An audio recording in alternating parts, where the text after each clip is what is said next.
এতদিন পরে এসেছো? ভালো করে করতে হবে। দাঁড়াও, বেসিনের পানি ছেড়ে দেই যাতে শব্দ বাইরে না যায়। সেদিন আলমারির পেছনে করেছি, আজকে রান্নাঘরে করব। আর একটা বিদেশি বেলুন এনেছি, এটা দিয়ে করো। আমি অতনু, থাকি দুর্গাপুরে। আমার এক বন্ধুর ফ্ল্যাটে। আমি টিউশন পড়াই এবং সঙ্গে পড়াশোনাও করি। আমার বন্ধু একটা টিউশন জোগাড় করে দিয়েছে। ফ্ল্যাট থেকে একটু দূরে একটা বাড়িতে একটা ক্লাস 5-এর বাচ্চাকে পড়াতে হবে। সেই মতো আমি তাদের বাড়ি যাই পড়াতে। আমি খুব শান্ত প্রকৃতির ছেলে, খুব একটা কথা বলি না। তাই আমি পড়াতে যাই ও পড়িয়ে চলে আসি। এইভাবেই চলতে থাকে। ওদের বাড়িতে 3 জন বাচ্চা, ছেলেটি, ওর মা আর বাবা। বাচ্চা ছেলেটার নাম রিজু, ওর মায়ের নাম রিজু ও বাবার নাম রমেন। আমি রিজুর বাবা মাকে দাদা ও বৌদি বলে ডাকি। ওরা খুব বড় লোক। দাদা একটা মেডিসিন কোম্পানিতে চাকরি করে, তাই সকালে বেরোয়, অনেক রাতে বাড়ি ফেরে। এইভাবে দীর্ঘদিন ধরে থাকতে থাকতে আমার সাথে ওই ফ্যামিলিটি খুব ক্লোজ একটা ফ্যামিলিতে পরিণত হয়ে গেল। আমি তাদের বাড়ির একজন হয়ে উঠলাম। আমার যখন যা প্রয়োজন হতো আমি নিজে নিজেই করে নিতাম, যেমন জল খাওয়া, বাথরুম যাওয়া ইত্যাদি। এই ফ্যামিলি সম্পর্কে আমার মনেও কোনো খারাপ চিন্তা ছিল না। আমারও বাড়ি থেকে দূরে একটা ফ্যামিলি পেয়ে খুব ভালো লাগতো। একদিন আমি যথারীতি পড়াতে গেছি। কিছুক্ষণ পরে ওয়াশরুমে যাওয়ার প্রয়োজন পড়ে। যখন বাথরুমে যাই, সঙ্গে সঙ্গে ঘটল এক মাথা ঘুরে যাওয়া ঘটনা। আমি রিজুকে পড়তে বলে আমি যেই বাথরুমের দরজা খুলে ভেতরে ঢুকব, আর ভেতরে দেখি বৈদি দরজার দিকে পেছন করে বসে কি যেন করছে। আমি তো সরি সরি বলে বেরোতে যাব, ঠিক সেই সময় এমন স্লিপ করে পড়লাম ঠিক বৌদির পেছনের দিকে। এমন পরিস্থিতিতে বৌদি একটু চমকে গিয়ে শাড়ি ঠিক করতে লাগলো, আর আমিও খুব তাড়াতাড়ি উঠে সেখান থেকে বেরিয়ে এলাম। এই ঘটনায় আমার খুব অস্বস্তি হচ্ছিল। এটা কি হলো? আমি কোনোভাবে আবার ফিরে এসে রিজুর কাছে এসে বসে পড়াতে শুরু করলাম। পরে গিয়ে যে ব্যথা পেয়েছি সেই সবের খেয়াল নেই, শুধু ভাবছি বৌদি কি ভাববে। আমার খুব টেনশন হচ্ছিল। হঠাৎ খেয়াল করলাম বৌদি এখনও বাথরুমে। আমি রিজুকে যেখানে পড়াই, বাথরুমটা ঠিক সেই রুমের সামনে। বৌদি বেরোলেই আমি দেখতে পাবো, তাই মনে হয় বেরোতে পারছে না। দেখি কিছুক্ষণ পরে বৌদি বেরিয়ে কোনো দিকে না তাকিয়ে রান্নাঘরে চলে গেল। আমিও তাকাইনি, তবে বুঝতে পারছি। আমি সেদিন তাড়াতাড়ি বাড়ি ফিরে এলাম।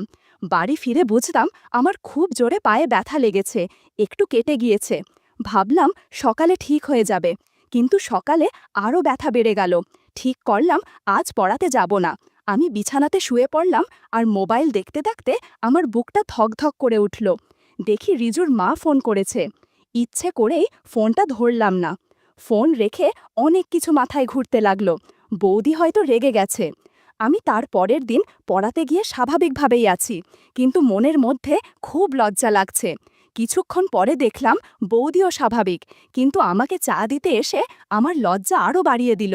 চা রেখে বৌদি আস্তে করে বলল, খুব জোরে লেগেছিল নাকি? আমি বললাম, না না বৌদি, আমি ব্যথার কথা বলিনি, বলেই হাসতে হাসতে চলে গেল, আর আমার মুখ পুরো লাল হয়ে গেল। খানিক পরে বৌদি এসে বলল, দেখি কোথায় ব্যথা পেয়েছ?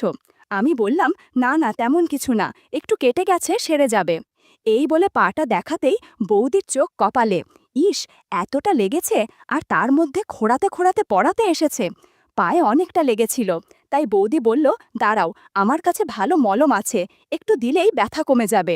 এই বলে ভেতর থেকে একটা মলম নিয়ে এসে আমার পায়ের কাছে বসে আমার পা টেনে ধরল, এবং খুব যত্ন করে মলম লাগাতে লাগাতে মাথা নিচু করেই আস্তে আস্তে বলতে লাগলো, খুব ব্যথা পেয়েছ? এত তাড়াহুড়ো করে বাথরুমে ঢুকলে এই রকমই হয়। আমি খুব লজ্জা পেয়ে গেছিলাম। আমি বললাম, বাথরুমের দরজাটা লাগিয়ে নিলেই হয় বৌদি। আর কিছু বলল না, কিন্তু সেদিন আমায় যাবার সময় বলে গেল, বেশ করেছি, আবার খোলা রাখবো, আর হাসতে হাসতে চলে গেল। আমি তো পুরো আকাশ থেকে পড়লাম। যাই হোক, আমি আবার রিজুকে পড়াতে শুরু করে দিলাম, কিন্তু মন বসছে না পড়াতে, শুধু মনে পড়ছে বৌদির কথাইয়া। কোনো মতে পড়াচ্ছি, কিছুক্ষণ পরে দেখি বৌদি চা দিয়ে গেল, আর বলে গেল, কাল রবিবার, কাল আসবে। আমি বললাম, কি জন্য? বৌদি বলল, সেটা বলা যাবে না, আসবে ব্যাস। আমি বললাম, আচ্ছা ঠিক আছে। আমি চিন্তায় পড়ে গেলাম। যাই হোক, বাড়ি এসে ভুলেও গেলাম কালকের যাওয়ার কথা। আজ রবিবার, সারাদিন অনেক কাজ ছিল। দুপুরে খাবার খেতে খেতে হঠাৎ মনে পড়ল রিজুদের বাড়ি যাওয়ার কথা। তাই সন্ধেবেলায় আমি ঠিক পড়াতে যাওয়ার সময় বৌদিদের বাড়িতে এলাম। এসে জানতে পারি আজ রিজুর জন্মদিন। আমি তো সঙ্গে কোনো কিছু রিজুর জন্য আনিনি। আমি বৌদিকে বললাম, আমাকে কাল বলতে পারতে, তাহলে কিছু একটা উপহার বাচ্চাটার জন্য আনতে পারতাম। তখন বৌদি বলল, ওর জন্মদিন আমরা পালন করি না, আর কাউকে নেমন্ত্রণ করি না, কারণ ওই দিন ওর দাদু মারা গিয়েছিলেন তাই। আর আজ তোমাকে ডাকার কারণ তুমি এই বাড়ির একজন হয়ে গেছো তাই। আজ ওর বাবা বাড়িতে নেই, বাইরে গেছে কোম্পানির কাজে। রিজুর খারাপ লাগবে, তাই তোমাকে ডাকলাম। আমি বললাম, ও এই ব্যাপার। বৌদি বলল, আচ্ছা তোমরা বসো, গল্প করো, আমি একটু খাবার নিয়ে আসছি বলে বৌদি চলে গেল। আমি আর রিজু গল্প করতে লাগলাম। কিছুক্ষণ পরে বৌদি এলো খাবার নিয়ে। রিজু মাকে বলল, আজ কিন্তু পড়তে বসবো না। আমি বললাম, আচ্ছা আজ পড়াবো না, আজ তুমি যা চাইবে তাই হবে। কিছুক্ষণ ভেবে বলল, আজ লুকোচুরি খেলবো। সঙ্গে সঙ্গে বৌদি বলে উঠল, তাই হবে, তবে আমরা লুকোবো, তোকে খুঁজতে হবে, ঠিক আছে? এবার আমি আর বৌদি ঘরের মধ্যে লুকাচ্ছি, আর রিজু খুঁজছে। আমি একটা অন্ধকার ঘরের মধ্যে আলমারির পাশে ফাঁকা জায়গায় লুকিয়ে গেলাম। কিছুক্ষণ পরে দেখি বৌদিও ওই রুমে এসে জায়গা খুঁজছে। শেষে ভালো কোনো জায়গা না পেয়ে আলমারির পাশে লুকাতে এসে দেখে আমি ওখানে দাঁড়িয়ে। কিছু না বলে আমার সামনে দাঁড়িয়ে পড়ল, আর বিছানার চাদরটা টেনে নিজেকেও আমাকে ঢাকা নিয়ে নিল। আমাকে বলল, চুপ করে দাঁড়িয়ে থাকো। এরকম অবস্থায় আমার কেমন যেন মনে হচ্ছিল। বৌদি পুরো আমার সামনে দাঁড়িয়ে আছে। আমি বুঝতে পারলাম বৌদির সেই কথা, বেশ করেছি আবার খুলে রাখবো বাথরুমের দরজা। বৌদির প্রতি অন্য একটা ভালো লাগা মনের মধ্যে খেলতে শুরু করলো। আজ বৌদি শুধু নাইটি পরে আছে, হালকা লাল কালারের নাইটি, বেশ সুন্দর দেখাচ্ছিল তাকে। আমিও বৌদি চুপচাপ দাঁড়িয়ে আছি, কিন্তু দুজনের মনে অনেক কিছু চলছে। একটু পর রিজু ঘরের মধ্যে ঢুকেছে, তাই দুজনে আরও সতর্ক হয়ে গেলাম। এতক্ষণ রিজু হতে করে কেন জ্ঞান ফিরে এলো। আমরা তাড়াতাড়ি সতর্ক হলাম। তুমি এখন বেরিও না, আগে আমি যাই, তারপর তুমি এসো বলে বৌদি বেরিয়ে গেল। আমিও একটু পরে বেরিয়ে এলাম, এসে সোফায় বসে পড়লাম। বৌদি রান্নাঘরে চলে গেল, আর আমাদের বলল, রিজু তোরা দোতলায় যা, আমি কফি নিয়ে আসছি। আমরা ওপরে চলে গেলাম। কিছুক্ষণ পরে বৌদি এলো, আমাদের কফি দিল, নিজেও নিল, কিন্তু আমার দিকে তাকিয়ে কথা বলছে না, খুব লজ্জায় মাথা নিচু করে খালি হাসছে। কফি শেষ করে আমি বললাম, আসি বৌদি, আজ রিজু টাটা, কাল আসবো পড়ার সময়, কেমন? এই বলে আমি উঠতে যাব, তখনই পাশের বাড়ির একটা বাচ্চা বিল্টু এলো। ওরা দুজন একই স্কুলের একই পাড়ার বন্ধু। বিল্টু বলল, আন্টি আমরা গেম খেলবো। বৌদি বলল, তুমি একটু বসো, আমি ওদের কম্পিউটারে গেম চালিয়ে আসি। আমি সোফায় বসে ভাবছি, আজ কি হলো জীবনে, আজ যেন বৌদিকে অনেকটা ভালোবেসে ফেলেছি। একটু মজা করা যাক। আমি আমার বাইরে রাখা জুতোগুলো সরিয়ে দিয়ে আগের রুমে আলমারির পাশে লুকিয়ে পড়লাম, দেখি কি হয়।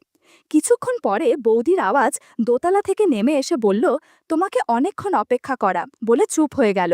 দেখলো আমি নেই, চলে গেছি ওখান থেকে। উনি বাইরে দৌড়ে গেল।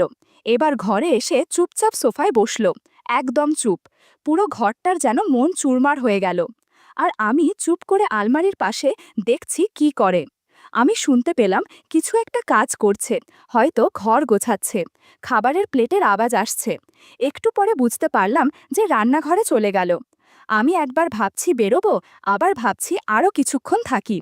কিছুক্ষণ পরে দেখি বৌদি এই ঘরের দিকে আসছে, মনে হয় বিছানার চাদরটা ঠিক করতে আসছে। কিছুক্ষণ আগে ওই চাদরের ভেতরে অনেক ঝড় বয়ে গেছে। আমি চুপচাপ দাঁড়িয়ে আছি। বৌদি ঘরে ঢুকে এটা ওটা ঠিক করতে করতে আয়নার সামনে নিজেকে আয়নায় দেখল। আমি একটু উঁকি মেরে দেখছি কি করছে বৌদি। বৌদি নিজেকে আয়নায় ভালো করে দেখছে, আজ যেন নিজেকে নতুন করে পেয়েছে। নিজের চুল ঠিক করতে করতে গুনগুন করে গান করছে, আবার নিজেই লজ্জা পাচ্ছে। এবার আয়নায় নিজেকেই নিজে একটা কিস ছুঁড়ে দিয়ে বলছে, দুষ্টু ছেলে একটা। আমি আলমারির পাশ থেকে দেখছি আর মনে মনে হাসছি। আর বেশিক্ষণ এভাবে থাকা যাবে না, ওদিকে টাইমও হয়ে গেল বাড়ি যাওয়ার, তাই এবার বেরোতে হবে। এবার আমি বেরোতে যাব, দেখি বৌদি এদিকেই আসছে চাদর ঠিক করতে। যেই আমার সামনে এসেছে আমি হালুম বলে উঠেছি, আর বৌদি খুব জোরে ভয় পেয়ে চিৎকার করে উঠল, ওমা, তুমি দুষ্টু ছেলে, আমার সাথে মজা করা হচ্ছে। এইবার বৌদিও হাসছে, আমিও খুব হাসছি।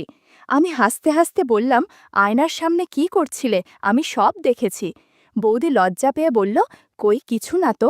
এমন সময় বৌদি বলল, একটা কাজ করতে হবে। আমি বললাম, কি কাজ? বৌদি একটা বদেশি বেলুন এনে আমাকে দিল আর বলল, এটা দিয়ে কাজ করতে হবে। বন্ধুরা, তোমরা নিশ্চয়ই বুঝতে পেরেছ কিসের কথা বলছি। বৌদি বলল, তোমার দাদা এখন আর কিছুই পারে না, ওকে দিয়ে কিছুই হয় না। আমি এবার আসল ব্যাপারটা বুঝতে পারলাম। বৌদিকে বললাম, ঠিক আছে, আমি দাদার হয়ে সব কাজ করে দিব। একটু পর আমরা কাজ শুরু করলাম। বন্ধুরা, ইউটিউবের কড়া নিয়মের কারণে এসব ঘটনা সরাসরি বলা যাচ্ছে না। তোমরা কমেন্টে দেয়া লিঙ্ক থেকে আমার ওয়েবসাইট ভিজিট করো, সেখানে একদম মনের মতো গল্প দেয়া আছে, যেগুলো ইউটিউবে পাওয়া যায় না। ঘণ্টাখানে কাজ করার পর বৌদি বুঝতে পারল আমি পড়ানোর পাশাপাশি অন্য কাজ করতেতেও বেশ দক্ষ। দেখলাম অনেক রাত হয়ে এসেছে। বৌদি বলল, আজ আজ রাতে এখানেই থেকে যাও না প্লিজ, কাল সকালে বাড়ি যাবে, আজ তোমার দাদা বাড়ি আসবে না। আমি বললাম, আমারও ইচ্ছে করেছে থাকতে, কিন্তু কাল সকালে আমার কলকাতায় একটা ইন্টারভিউ আছে, আমাকে অনেক সকালে ঘুম থেকে উঠে যেতে হবে। আর তাছাড়া আজ সারা সন্ধ্যায় যা হলো, আমি সমস্ত পড়াশোনা ভুলে গেছি, তোমাকে ছাড়া আমার আর কিছুই মনে পড়বে না। বৌদি বলল, মশকরা ছেলে, বলো কবে আসবে কলকাতা থেকে? পরশুদিন সন্ধ্যায় বলে চলে এলাম। পরের দিন তাড়াতাড়ি রেডি হয়ে বেরিয়ে পড়লাম। বৌদিদের রাস্তা দিয়ে যাওয়ার সময় দেখি বৌদি বেলকনিতে দাঁড়িয়ে আছে। আমি একবার তাকিয়ে সোজা চলে গেলাম, আর ফিরে তাকালাম না। সারা দিন ইন্টারভিউয়ের চাপ, ইন্টারভিউ হলো, রাতে আবার ট্রেন ধরে দুর্গাপুরে নেবে ভাবলাম। সারাদিন বৌদি একবারও ফোন করেনি, মনটা একটু খারাপ হয়ে গেল। যাই হোক, বাড়ি ফেরার পথে ঠিক করলাম বৌদিদের রাস্তা দিয়ে যাব। তাই সোজা বাড়ি এসে হাত মুখ ধুয়ে শুয়ে শুয়ে ভাবছি চাকরিটা যেন ঠাকুর ঠাকুর করে পেয়ে যাই। কিছুক্ষণ পরে ঘুমিয়ে যাই। সকালে মোবাইলের রিংয়ে ঘুম ভাঙল। ফোনটা একটু দূরে ছিল, ভাবলাম বৌদি ফোন করেছে। দৌড়ে গিয়ে ফোনটা ধরে দেখি বাড়ি থাকে ফোন। যাই হোক, তাদের সঙ্গে কথা বললাম। তারপর বাথরুমে গিয়ে স্নান করতে করতে খুব রাগ হলো, বৌদি একবারও ফোন করল না, আমিও ফোন করব না। সারা দিন কাজে কাজে কেটে গেল। বিকেলে রিজুকে পড়াতে যাব, একটা প্যান্ট আর একটা টি শার্ট পরে বেরিয়ে গেলাম। রিজুদের বাড়ির দরজা খুলে ভেতরে ঢুকতেই রিজুকে ডাক দিলাম। ও এসে পড়তে বসল, কিন্তু বৌদির কোনো দেখা নেই। আমি পড়াচ্ছি আর ভাবছি, কি হলো, গত পরশু এত কিছুর পরে বৌদি কি সব ভুলে গেল নাকি অন্য কিছু। আমার পড়ানো হয়ে গেল, রিজু দোতলায় চলে গেল, আর তক্ষুনি বৌদি এলো, যেন অনেকক্ষণ অপেক্ষা পড়েছিল। এসেই আমার হাত ধরে টানতে টানতে আমাকে রান্নাঘরে নিয়ে গেল। বলল, কয়েকদিন তো ছিলে না, এই কদিন একা কাজ করতে হয়েছে, রিজুর বাবাও বাড়িতে নেই, আজকে আবার আমাকে কাজে সাহায্য করতে হবে। আমি বললাম, ঠিক আছে বৌদি, আমি সব কাজে সাহায্য করব। বৌদি বলল, আর হ্যাঁ, সেদিন চুল অনেক বড় ছিল বলে ভালোভাবে কাজ করতে পারিনি, তুমি আজ আসবে বলে চুল কেটে একদম ফিট হয়েছি, একটা ক্রিমও ব্যবহার করেছি, কাজ করার সময় সুবিধে হবে। এরপর বৌদি বেসিনের পানি একটু বেশি করে ছেড়ে রেখে দিল, যাতে রিজু বুঝতে না পারে এখানে কি হচ্ছে। এরপর আমরা কাজ করতে শুরু করলাম। ইন্টারভিউয়ে যাওয়ার পর থেকে বৌদির অনেক কাজ জমে আছে, সব কাজ একে এক শেষ করে দিয়েছিল। বৌদির অনেক কষ্ট হচ্ছিল, তবে কাজের সাহায্য পেয়ে এখন কিছুটা স্বস্তি বোধ করছে। 3 ঘন্টা পর বৌদি বলল, রিজুকে পড়ানোর পর আমাকে এভাবেই কাজে সাহায্য করতে হবে।